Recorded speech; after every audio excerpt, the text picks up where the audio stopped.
Greetings everyone, welcome back to another LEGO news video. Today's is going to be pretty awesome because we're going to be taking a look at 3 of the new summer 2021 LEGO Star Wars sets. And am I buying any of them? Well, you'll have to wait and see. And also separate analysis videos are coming on each of these as well. So look for those coming out at different times. So just be prepared if you want to see my thoughts on each individual set. Those videos are coming as well. So, yeah. Okay, let's start with the smallest set, which is probably the least interesting. This is the Imperial Armored Marauder, 478 pieces, 75311. And it's got 4 minifigures, and it's going to be retailing for about, I think it's $40? Yeah, looks about right. So this is the Mandalorian Season 2 set. A lot of these sets are Mandalorian based, which is great because we need more Mandalorian sets, that's for sure. This one is really cool. I like the box art here. It's kind of simple, straight to the point. Looks nice. We don't need to spend too much time on the box art. But this has several features. You can shoot the studs, shooters. The top opens up so you can get access, and also apparently is that the back? No, that's the front. That's the front opens up, and the sides also open up. So that's really cool. And there's not too much else to this. But here's the actual set itself. Actually, let's discuss the minifigures, because I'm sure that's what you want to. I'm sure that's what you want to see. My thoughts on. Heard my thoughts on. So these are the minifigures. You get Grief Karga. This is the season 2 version of him. That's why he looks very different. He's like older. Well, I guess he looks older because of the beard. And this is awesome. I love this figure. It looks so good compared to the first Grief Karga, which that's still my favorite version of him that we got as a LEGO figure. But this one's definitely a really good follow-up. It's based on his Season 2 look, so that's why he's got like a different outfit and like the gray in his beard. So that's nice. This guy, the Mortar Trooper, I think that's what his name. Wait, let me look on the box. I need to look on the box. I apologize. Oh, Artillery Stormtrooper. Sorry. I'm getting a little technical there. So this is the Artillery Stormtrooper. Looks very good. I just wish it wasn't using those Family Guy Stormtrooper helmets. These helmets are just really too cringe. They're so cringe. They just don't look very good. They're too big. They're very fat, and you can't even turn their head, and it just looks way too out of scale. There's so many problems with these helmets. I'm doing a video on how bad these helmets are. If there were the newer or the older design of Stormtrooper helmets, I would probably be buying this. But since they're not, I'm not very interested in this set because of these new helmets. But this guy looks really good regardless. I love the printing. The printing on the helmet looks really good with that kind of mustard light yellow. That looks great. The 2 Stormtroopers are nice here. Nothing new except for their helmets, which are they're newer versions. So they've been using these helmets since 2019, which is fine. I just would prefer the older versions. So Grief Karga is the best version of him, even though the first one is my favorite of him. So he's awesome. He's exclusive. This trooper is also exclusive. These 2 have appeared before. So that's the minifigures, and here's the set itself. It's a little small, but looks pretty good. I like it. It seems pretty accurate. And right here, actually, you might notice here. Let me zoom in here. That is actually a minifigure CMF plate in light gray, which is pretty cool. That's a nice little touch. I like this thing. I definitely think it could be a little bit bigger. But it looks pretty great regardless. I like it. It's cool. It's new. It's something new, at least. And it's pretty good looking. So I like this. I really like this transport. I think it looks nice. And it's a pretty decent value, it seems to be. So yeah, I like this. Pretty good set. Am I buying it? No. I would rather get other sets over this. But it's definitely a great, choice of a set. So I like this. Pretty great. Okay, let's move on to the Slave One. Yeah, we're already at the point where we're getting another Slave One. And this one is very, very, very different to the 20th anniversary one and the UCS one and the Betrayal at Cloud City version. This is probably the most similar to the Betrayal at Cloud City slave one that we got, kind of like the mini scale version. It's pretty much that, but a little better. This is 75312. It has 593 pieces, so it's definitely one of the smaller scaled slave ones. I think this is probably the closest in scale to both the Betrayal at Cloud City version and the original from 2000. So the original slave one that they did, 7144. It definitely looks like to be an upgraded version of that as well. This set is not called the Slave One, which is really stupid. Apparently politics has something to do with that. Either Disney or Lego had to change the name, which is really dumb, because it's a Slave One. That's what its name is. It's been that way since 1980. Anyway, it's called Boba Fett Starship, which is kind of stupid, but whatever. You're gonna hear a lot of passion with this set because I'm a very, very, very big fan of this particular ship. It just happens to be my favorite Star Wars ship of all time. So, I'm going to critique this. I'm going to save most of my thoughts for the separate analysis, though. Comes with 2 minifigures. You get Boba Fett, which is a brand new version that's based on The Mandalorian Season 2, and you get Mandalorian from Season 2. And it looks great. Love the box art. I forget what planet that is, but I definitely have seen Mandalorian. There's the back of the box. So, a bunch of different features. Something new with this set, actually, is this little card in the back, which apparently you can use to prop it up, and so Boba Fett can, like, drive around. I don't know what that is about. Sorry. The cockpit can open up. You've got the rotating wings, of course, and there's another handle incorporated slave one. So there's another handle on the back of this. Nice. I like that callback to the 2019 version. And stud shooters, which are lame. We've seen those everywhere. So I like this. Boba Fett's apparently loading some carbonite into the cargo hold. It's not Han Solo. Nope, that is actually a Gamoran guard, which is interesting. So let's talk about the 2 minifigs. These are great. Mandalorian is the same one from the Trouble on Tatooine, so I won't go into it too in-depth with him. He does now have his Beskar spear, so that's definitely from Season 2. No, he no longer has his disintegrator pulse rifle or his blaster, which is fine. No Baby Yoda in the set, that's okay. But this figure, oh my gosh! This Boba Fett! They actually changed him! They made him a different version, and not even that, he gets a brand new head with, oh my word, I can't show you the head because it's covered by the helmet, but if you look it up, it is incredible. Am I buying this set? Yes, for a couple reasons. I know I already have a Slave One. It's the 2019 version. That one's my favorite version of all time.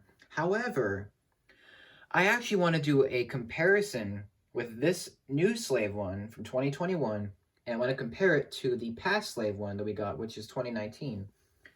So I want to do a big comparison, a couple comparison videos with that, with those 2 models, and I want to get it just for this Boba Fett. I mean, look at the detail. He's got arm printing, new printing everywhere. It's on a black body with some great printing, and it just looks awesome. They even updated the helmet, so this is like the Boba Fett's older armor.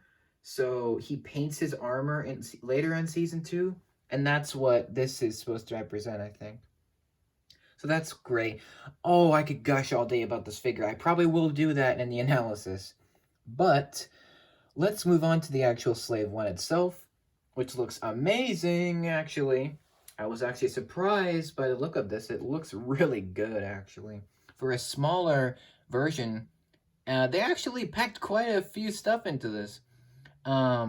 So let me talk about this here. This is the carbonite. Let me zoom in on this so you can see it. That's the carbonite brick. It's kind of a callback to the Razor Crest set where they added some, this long piece with a sticker on it. And that's what they're doing for these carbonite characters, which is great. And this will go great with the Razor Crest because you can add it into there. That's awesome. I love this. I love Gamoran guards. Nice callback to Return of the Jedi. If they keep putting these into sets, I probably will buy the sets that these come in. This thing, this is very curious. This is like some kind of ladder or some kind of transport to carry the slave one. I think this doubles as a stand and a transport. So that's why this is here. That's cool. In past slave one sets, they've never really included in another build. It's always just been, the ship itself. But I like this. I like this new addition to it. The slave one, it looks very good. It's got the same rotating wings and, basically all the features of a slave one. Unfortunately, this angle makes this kind of cockpit, this whole section doesn't look the best, in my opinion. I'll elaborate more on that in a separate analysis. The cargo hold is here. The guns are here. Stud shooters are here, which is fine. Stickers are here. This looks really good. This whole design looks really great. Unfortunately, this version of the slave one will not be able to rotate the cockpit just because it's too small. It just doesn't have like as much space inside of it. That's why it won't be able to do that. But it looks great. I love this. This is my favorite set of the wave. I'm definitely getting it just later down the line because I already have a slave one. But I definitely plan to buy this because it's only $50. It's definitely the cheapest slave one that they made for a long time. But before I gush any more about this set, I've got to move on to the last one, which is the Imperial Light Cruiser. 75315, 1,336 pieces. And it costs a whopping $169.99. Oof. That price. Ooh. Yikes. But this thing is massive, apparently. In fact, let me show you. There's a real-life picture here that shows you just how massive this thing is. So that's great. And let me go back to the box. Box looks great. It's pretty much like a mini scale. Because obviously, if this thing was, this thing isn't that small. It's massive. It's like this big old Star Destroyer. So this was introduced in Mandalorian Season 2. Or was it Season 1? It was introduced in Mandalorian. And it's just like this massive cruiser battleship. It just is super awesome. And this set's great. You get 5 minifigures plus the child, or Grogu, Baby Yoda, whichever you want to call him. Box art looks great. Let's see the back of the box. Let me find it. There it is. And it has quite a few features. It actually has a mini hangar bay, so you can launch your baby TIE fighters from there. The spring-loaded shooters are back, and there's 2 of them on each side of the cannons. There's a feature where you can push the TIE fighter out. There's a secret box, and there's I think there's a handle. Is that a handle? I'm not sure what's going on there. Let me zoom in here. Oh, this whole cockpit section is supposed to be the handle. Okay. That's cool. That's nice. Let me see if I have any more pictures of this. Oh yeah, the minifigures. Sorry. Minifigure time. This is great. I like all of these characters. So we get Grogu, Mandalorian. Season 2, we get Cara Dune, which was surprising. You get Fennec Shand, and Moff Gideon, and a Dark Trooper. That's cool. I think 3 out of the 5 here are new. Fennec Shand is brand new. She has a new headpiece and new printing. Moff Gideon is brand new, and so is the Dark Trooper. That's a new helmet piece, I believe. I definitely could be wrong on that. So Mandalorian and Grogu are not new. These versions came in the Trouble on Tatooine set from earlier this year. Cara Dune is not new, but it's great to get her again. She came in the AT-ST Raider, that $50 set from 2019, which I definitely plan to get, because this is a bit expensive just to get Cara Dune. But these 3 are awesome. You get the Dark Trooper. I kind of wish we got another one, It could have been great to get another one. It's fine. It's fine. Moff Gideon looks amazing. He looks great. Unfortunately, the Darksaber is not a new piece. It's just the same, black bar with a lightsaber in the end. Lightsaber hilt.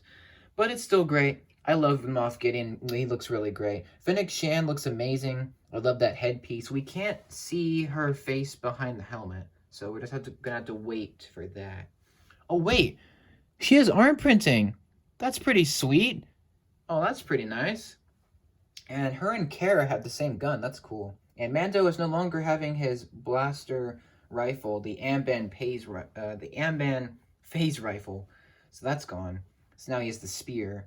And this figure selection is pretty good. Maybe I would have taken someone else instead of Cara Dune. I don't know. I think it's good that she's in this set. That's good that they're not, discontinuing her, which I feared. So let's take a look at the actual set itself. It's massive. It's amazing. It looks great. I love the color scheme, even though it's really boring. It looks decent. The interior looks pretty good from what I can see, and it definitely has the detail down. Maybe a little, no, I'm not going to say that. I was going to say it should have been a little bit bigger, but then it would be more expensive, so. Yeah, there's not much else I have to say about this set. It's just really cool looking and really, really well done. I don't really have any issues with it.